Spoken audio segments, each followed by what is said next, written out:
So this is my label maker in this beautiful case that I bought for it, nicely protected. So let's get to open up the case.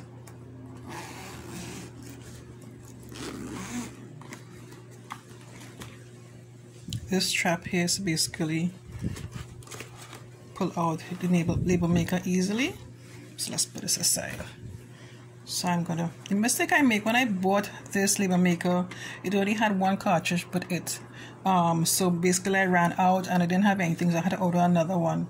So the key to this whole thing is make sure you always have an extra cartridge when you're using this so you wouldn't run out. So let me just take out what I have here. So this is the old one, and the new one looks like this. This is what I got. And you have, when I move it from the plastic, you have to take off this blue tab there, remove that, and then proceed to put it into here. So let me just take this out.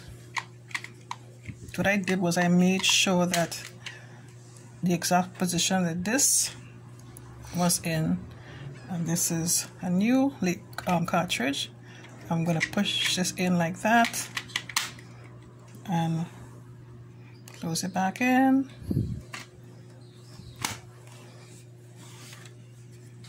And I'll just put it on.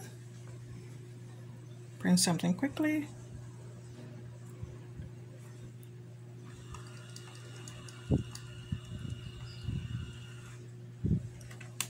And I'm good to go again.